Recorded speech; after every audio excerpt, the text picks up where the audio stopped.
예, 두 번째 소주제는 사두개인들의 시험입니다. 그 시험의 주제는 부활입니다.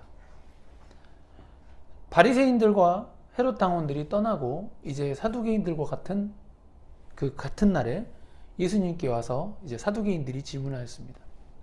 마태복음 22장 23절에서 28절 한번 천천히 같이 읽어보겠습니다. 부활이 없다 하는 사두개인들이 그날 예수께 와서 물어 이르되 선생님이여 모세가 일렀으되 사람이 만일 자식이 없이 죽으면 그 동생이 그 아내에게 장가들어 형을 위하여 상속자를 세울지니라 하였나이다. 우리 중에 7형제가 있었는데 마지가 장가를 들었다가 죽어 상속자가 없으므로 그 아내를 그 동생에게 물려주고 그 둘째와 셋째로 7째까지 그렇게 하다가 최후에 그 여자도 죽었나이다. 그런즉 그들이 다 그를 취하였으니 부활 때에 7 중에 누구의 아내가 되리이까? 아멘. 이 사두개인들은 부활을 믿지 않는 유대의 종교 지도자들이었는데 그들은 제사장과 상류층 유대인들로 구성되어 있었습니다.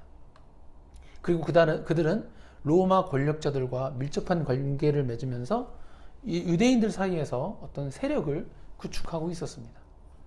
다만 그들은 모세 오경만 믿고, 그러니까 구약 성경 중에 제일 앞에 있는 5권만 믿고 부활을 믿지 않았기 때문에 사후세계가 없다고 생각했으므로 천사와 영도 없다라고 생각했습니다.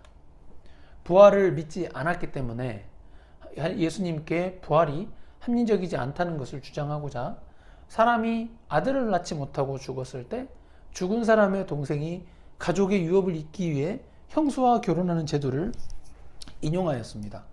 사두개인들의 질문에서 나타난 예시는 7형제가 모두 맏형의 아내보다 먼저 죽은, 그러니까 첫 번째 형의 아내는 끝까지 살아 있었고 그 형제들이 다 죽은 거죠.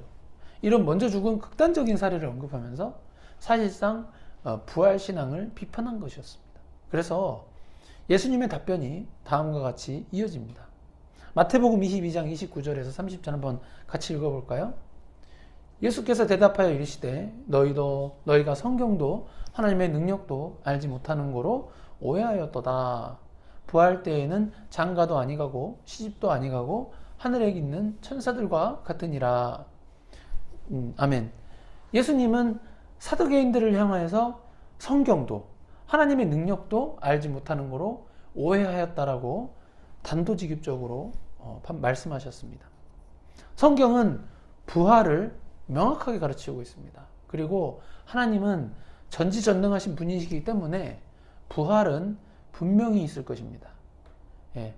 할머니 할아버지 돌아가셔도 부활합니다. 나중에 엄마 아빠 죽어도 부활합니다. 여기 설교를 듣고 계신 우리 김주현 형제님도 육체적으로 죽어도 다 부활합니다. 실제로 예수님이 죽음에서 부활하셨다는 것을 입증하셨습니다. 부활 때에는 장가도 아니가고 시집도 아니가고 하늘에 있는 천사들과 같을 것이라고 예수님이 말씀하셨습니다. 우리 둘째 딸 김윤희 자매 지금 이제 만 나이로는 6살이고 한국 나이로는 7살이 되었는데 이제 저희가 이제 기도하다가 엄마 아빠가 죽어도 교회를 열심히 다니는 자녀들 되게 해달라고 이렇게 기도를 계속 했어요. 했더니 나중에 아빠랑 둘이 있을 때 갑자기 울었습니다. 아빠 죽으면 어떡해?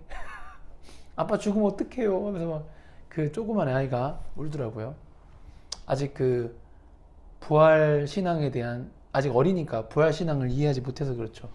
아무튼 그래도 이제 나이가 좀 먹으면은 부활 신앙에 대해서 가르치면은 이제 뭐 본인의 죽음도 그렇고 부모의 죽음도 그렇고 그런 것들에 대해서 이렇게 슬퍼하지 않는 부활 신앙을 이해할 수 있게 되는 것입니다. 갑자기 생각이 나서. 아무튼 이 결혼 제도는 죽음이 지배하는 이 땅에서 인류를 생존시키고 번성시키기 위한 제도입니다. 필요한 제도죠. 부활이 되어서 영원한 삶을 살게 된다면 더 이상 죽음이 없기 때문에 천국에서는 굳이 결혼 제도가 필요하지 않습니다. 영원히 사는데 왜 자식을 번성시킬 필요가 없잖아요. 그래서 사두개인들은 천사의 존재도 믿지 않았지만 예수님은 하늘에 있는 천사들과 같으니라라고 말씀하심으로써 한번 이렇게 같이 읽어볼까요? 마태복음 22장 31절에서 33절 시작. 죽은 자의 부활을 원할진대 하나님이 너희에게 말씀하신 바 나는 아브라함의 하나님이요 이삭의 하나님이요 야곱의 하나님이로라 하신 것을 읽어보지 못하였느냐? 하나님은 죽은 자의 하나님이 아니요 살아있는 자의 하나님이시니라 하시니 이렇게 말씀하시므로 무리가 듣고 그의 가르침에 놀라더라. 아멘. 이 사두개인들이 부활을 믿지 않는 근거로는 그들이 모세 오경만 인정하고 나머지 구약 성경은 인정하지 않기 때문입니다. 그러나 예수님은 나는 아브라함의 하나님이요 이삭의 하나님이요 야곱의 하나님이로라 라는 모세 오경 중에 있는 출애굽기 3장 6절의 말씀을 인용하시면서 하나님은 죽은 자의 하나님이 아니요 살아있는 자의 하나님이시다라고 말씀하시면서 이렇게 가르치시죠. 다시 말해서 사두개인들이 성경을 잘못 알고 있는 거예요. 모세 오경도 부활신앙을 인정하는 근거로 이렇게 말씀하셨던 것입니다. 그러니까 모세 오경도 부활신앙을 인정하고 있는데 이 사두개인들은 모세 오경을 믿으면서도 부활신앙을 인정하지 않은 것이죠. 이 사두개인들을 포함해서 무리가 듣고 예수님의 가르치심에 매우 놀랐습니다. 예수님은 아브라함과 이삭과 야곱이 하늘나라에 살아있다라는 것을 그 사실을 전제하신 것입니다. 모세 오경 중에 하나인 출애굽기에서 아브라함과 이삭과 야곱을 대상으로 죽은 자로 언급하지 않고 그들은 이미 육체적으로 죽었습니다. 근데 그들이 죽은 자가 아니라고 말씀하시니까 살아있는 자라고 정의하시니까 그 사두개인들이 예수님의 가르침에 대해서 반박할 수가 없었던 것입니다. 이게 출애굽기 말씀이기 때문에 그들이 반박을 할 수가 없는 것이죠. 우리가 믿는 성경은 구약부터 신약까지 이 66권이 부활신앙에 대해서 성경의 진리로 선포하고 있습니다.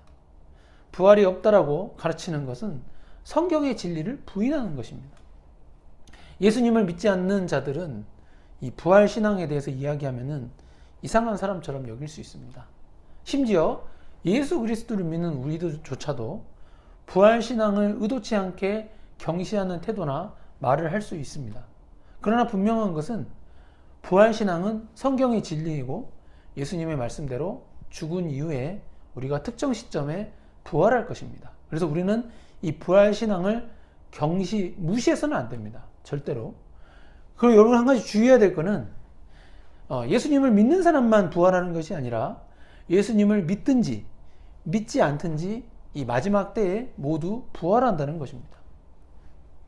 예수님을 믿는 자들은 부활한 몸으로 하나님의 나라인 새 예루살렘 성 안에서 불행, 슬픔, 고통, 죽음 등이 없는 오직 행복과 즐거움과 의로움만 가득한 영원한 생명을 누립니다. 이거 잘 들으세요.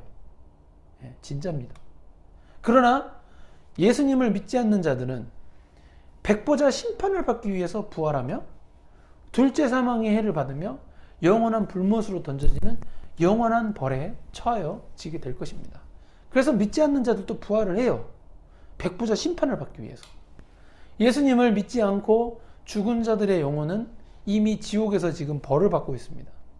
그러나 그 벌이 멈추지 않고 백보자 심판 때에 그 육체가 부활해서 그 부활된 몸과 함께 지옥과 함께 불못으로 던짐받게 됩니다. 요한계시록을 제대로 읽어보면은 지옥이란 공간도 불못으로 던져진다는 걸 알 수 있거든요. 그래서 지옥도 엄청 뜨겁고 무서운 곳이지만 지옥의 공간보다 더 큰 개념인 불못이라는 개념이 있습니다. 결국에는 불못으로 던짐받게 된다는 것이죠. 우리가 믿는 이 성경이 진리인 것은 다른 종교에서는 절대로 부활신앙을 찾아볼 수 없기 때문입니다. 불신자들이나 타 종교 사람들은 기독교가 독단적이고 배타적이라는 오해를 많이 합니다. 그러나 부활신앙이 참 진리이기 때문에 우리는 부활신앙을 거부하는 교리나 타 종교를 인정할 수 없는 것입니다. 그리고 그로 인해 독단적으로 배타적으로 보이는 오해를 사는 것입니다. 세상 사람들이 무엇이라고 주장하고 반박할지라도 우리는 부활신앙을 포기할 수가 없습니다. 부활신앙이 우리가 믿는 예수 그리스도가 참 하나님이시라는 것을 반증하기 때문입니다. 여러분, 영원한 지옥과 불못을 한번 생각해 보세요. 벌써 무섭지 않습니까? 우리가 부활될 것을 믿고 우리의 영원한 삶 가운데 특정 시점에 우리의 육체의 부활이 이루어진다는 것을 잊지 말고 살아야 하겠습니다. 부활신앙을 진짜로 믿는다면은 우리의 육체가 죽었을 때 이 불로 태우는, 잘 들으세요. 김주현 형제님. 아빠가 먼저 죽으면은 이렇게 해주라는 얘기예요.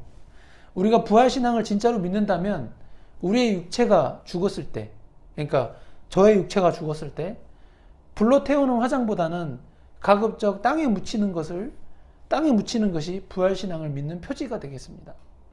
구약에서 장례를 치를 때, 그리고 예수님이 십자가에서 죽임 당하시고 나서도 이 불로 태우는 화장을 하지 않고 땅에 묻거나 동굴에 시신을 넣었습니다.